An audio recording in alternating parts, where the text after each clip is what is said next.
భారతదేశం ఎన్నో శాస్త్రాలకు పుట్టినిల్లు. జ్యోతిష్యం, వాస్తు ఎంతగా ప్రాచుర్యం పొందాయో అదే స్థాయిలో సంఖ్యాశాస్త్రం కూడా విశిష్ట స్థానం సంపాదించుకుంది. న్యూమరాలజీగా పిలువబడే ఈ శాస్త్రానికి వన్నె తెచ్చిన పితామహుడు శ్రీ పైథాగరస్.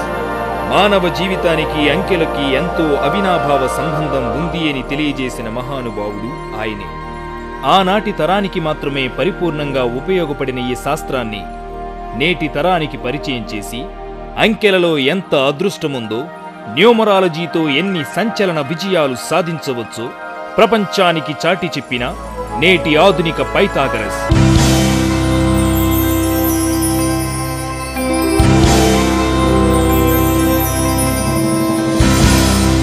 సంజీవన్ నెహ్రూ.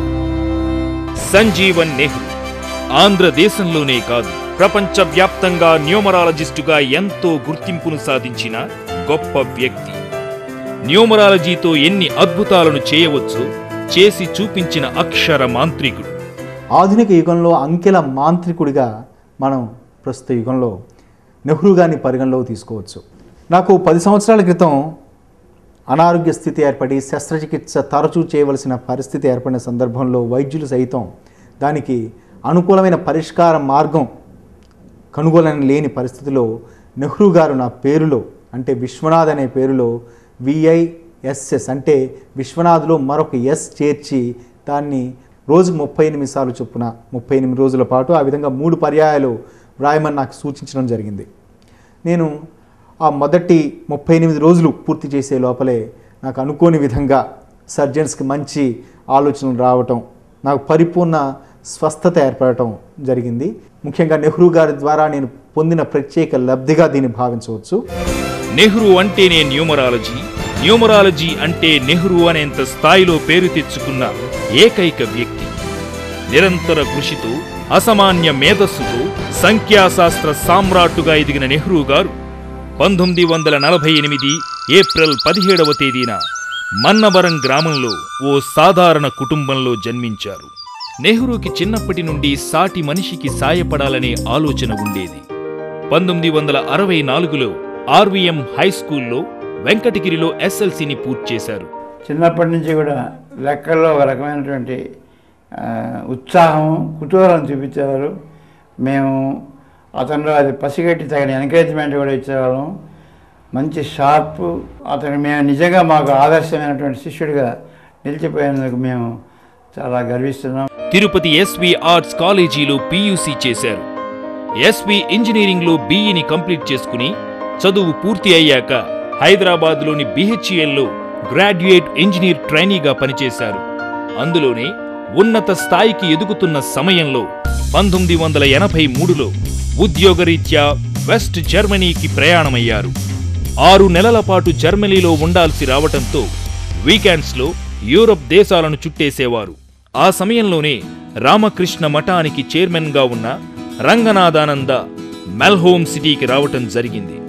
ఒక సందర్భంలో నెహ్రూ గారికి స్వామి వివేకానంద పుస్తకాలను ఇవ్వటం జరిగింది. వాటిని నెహ్రూ గారు చదవటం, అందులోని సారాంశాన్ని అర్థం చేసుకోవడం జరిగింది. ముఖ్యంగా బ్రతుకంటే నువ్వొక్కడవే బ్రతకటం కాదు, 10 మందిని బ్రతికించాలి. ఎదుటివారికి ఆర్థికంగా సహాయపడేందుకు ఎప్పుడూ నీ చేయి పైనుండాలి అనే జీవిత సత్యాన్ని ఆచరణలో పెట్టాలని నిర్ణయించుకున్నారు నెహ్రూ గారు. తిరిగి ఇండియాకు బయలుదేరారు.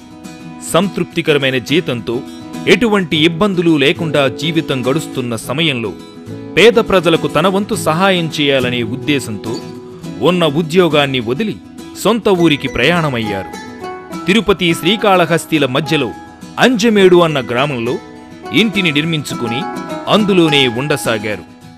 ఆ ప్రాంతంలో కొంతమంది పెత్తందారులు ప్రజల పొలాల గట్లను మారుస్తూ, వారి మామిడి చెట్లను నరికేస్తూ వారికి జీవనోపాధి లేకుండా చేస్తుండేవారు.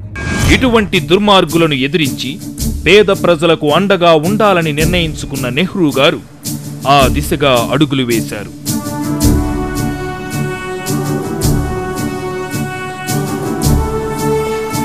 అన్యాయాన్ని ఎదిరిస్తూ ముందుకు సాగారు. చదువుకున్న విద్యార్థులలో చైతన్యం తెచ్చి వారి జీవితాన్ని వారే కాపాడుకునే విధంగా మలిచారు. 10 మందికి సహాయపడుతూ మంచికి అండగా నిలవడంలో నెహ్రూ గారిపై ఒక వర్గం పగబట్టింది. ఆయన ఇంటిపై 2000 మందికి పైగా అల్లరి మూకలు దాడి చేసి ఆయనను ఆ ఊరి నుంచి తరిమివేయాలని చూశారు. వారెంత బీభత్సం సృష్టించినా స్వామి వివేకానంద చెప్పినట్లుగా ఉక్కు సంకల్పంతో దృఢ చిత్తంతో దుష్టలను ఎదిరిస్తూ ఒంటరి పోరాటం చేశారు.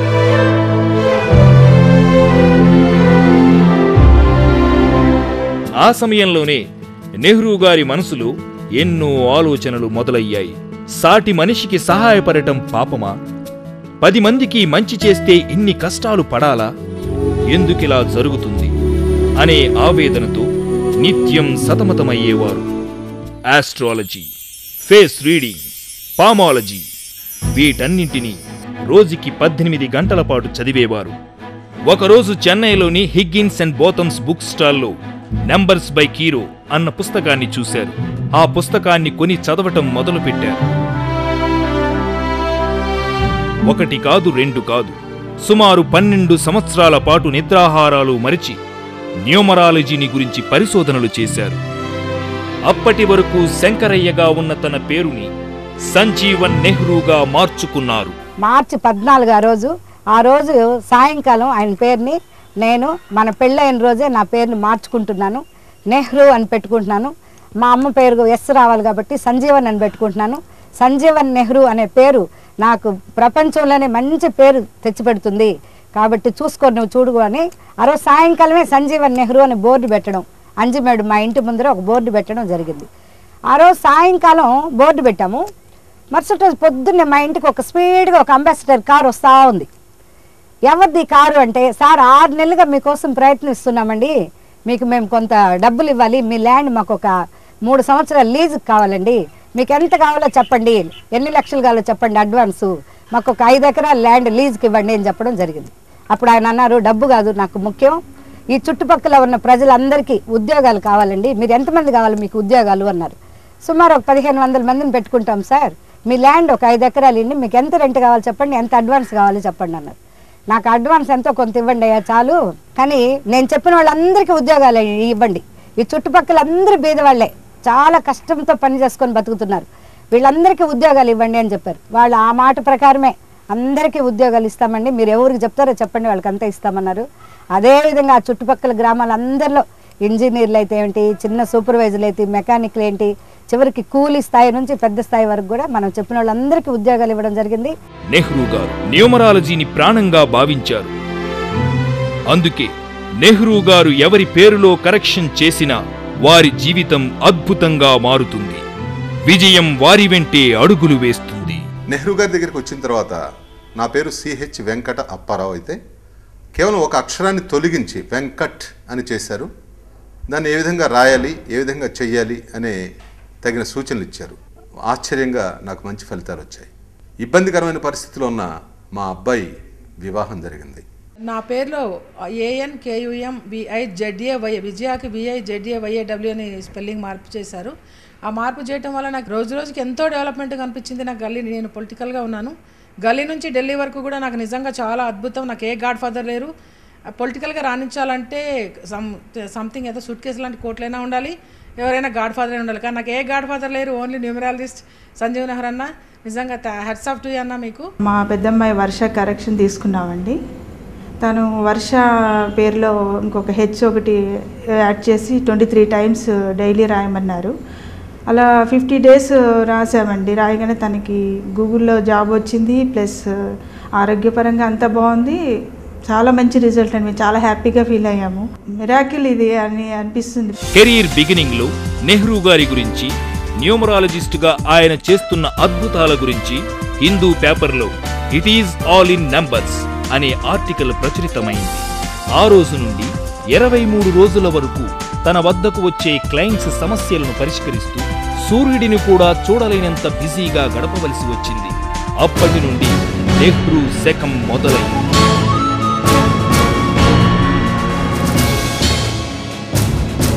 ప్రత్యక్షంగానో పరోక్షంగానో ఇప్పటి వరకు 2,50,000 పైగా ప్రజలు నెహ్రూ గారి ద్వారా తమ పేర్లను కరెక్షన్ చేసుకుని తమ జీవితాలను సంతోషమయంగా మలుచుకున్నారు. వారిలో సామాన్యుల నుంచి మంత్రుల దాకా, చిన్న పానీపూరి బండి దగ్గర నుండి స్టార్ హోటల్స్ నడిపే వ్యాపారస్తుల దాకా, doctors, lawyers, IAS, IPS officers, stars, super stars, ఇలా ఎందరో ప్రముఖులు ఉన్నారు. ఒక్క అక్షరం మార్పుతో మాటరాని వారికి కూడా మాట తెప్పించవచ్చని శ్రీకాళహస్తిలో నళిని అనే అమ్మాయికి మాట తెప్పించి చూపించారు నెహ్రూ గారు. మీ పేరు నాన్న? మీ ఫ్రెండ్స్ పేరు చెప్పు. రాము, వెంకటేశ్వర, తేజ. ఈమెకి ఆరోగ్యపరంగా 2004లో బాగా నడసా ఉన్నా మీ ఇమీడియట్గా తల వాల్చేసి మాట రాకుండా పోయింది. అప్పుడు మేము ఇమీడియట్గా అపోలో హాస్పిటల్ తీసుకెళ్ళిపోయినాము. అప్పుడు అపోలో హాస్పిటల్లో 15 రోజులు ఎంఆర్ఐ స్కాన్ అవన్నీ తీశారు.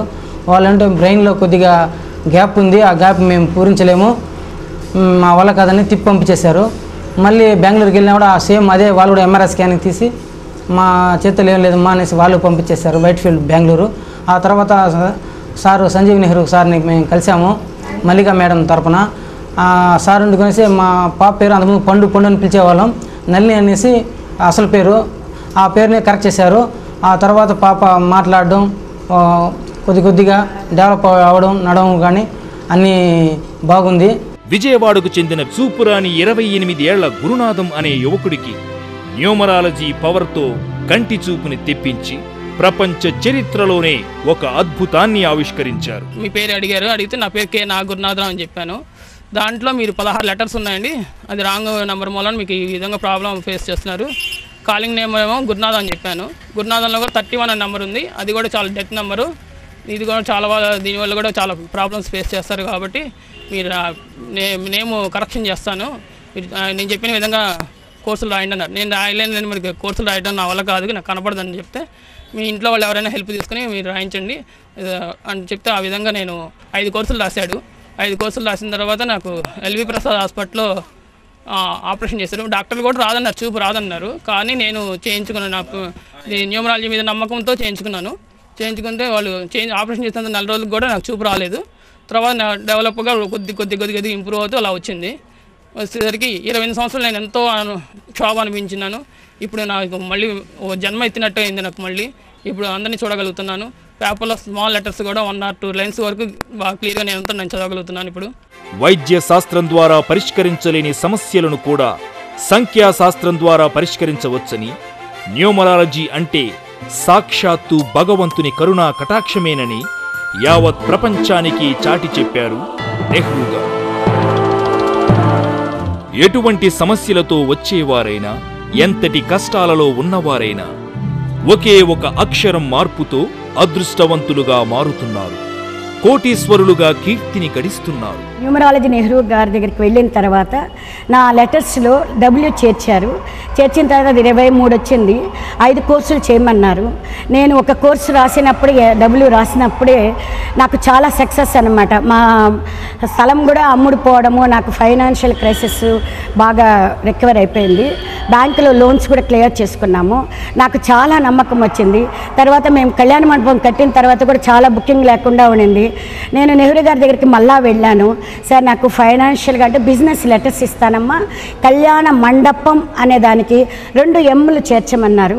2 Mలు చేర్చిన తర్వాత మా కళ్యాణ మండపం మొత్తం నేను 2 Mలు చేర్చి రాశాను.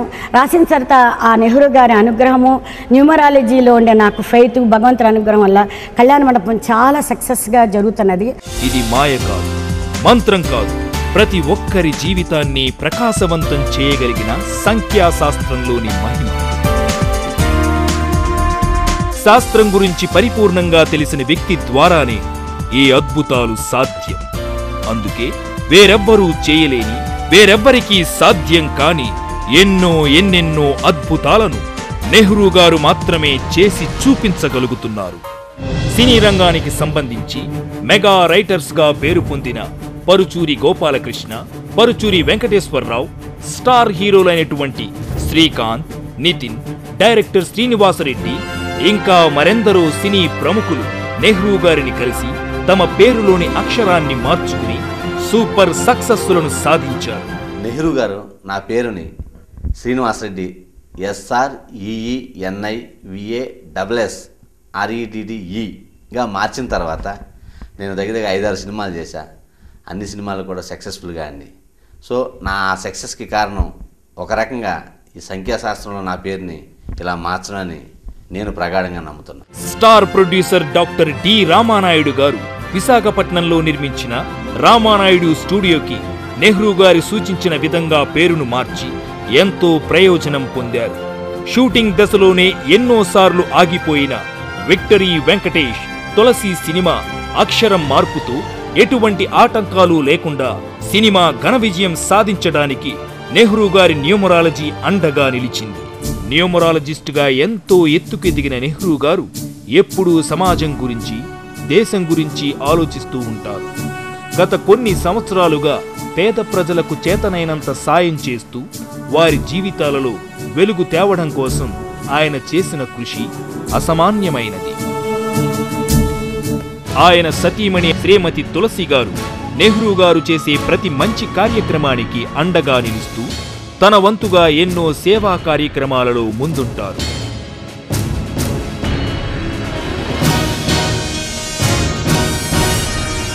నెహ్రూ గారి అబ్బాయి కిరణ్ నెహ్రూ, అమ్మాయి నవితా నెహ్రూ కూడా తండ్రి మార్గంలోనే న్యూమరాలజిస్టులుగా పయనిస్తూ అందరి జీవితాల్లోనూ ఆనందం నిండాలని ఆశిస్తూ సంఖ్యా శాస్త్రం ద్వారా సేవలను అందిస్తున్నారు. నెహ్రూ గారు మరెన్నో ఉన్నత శిఖరాలను అధిరోహించాలని, పేద ప్రజల పెన్నిదిగా ప్రతి ఒక్కరి గుండెల్లో చిరస్థాయిగా నిలిచిపోవాలని ఆశిస్తూ జై సంజీవన్ నెహ్రూ.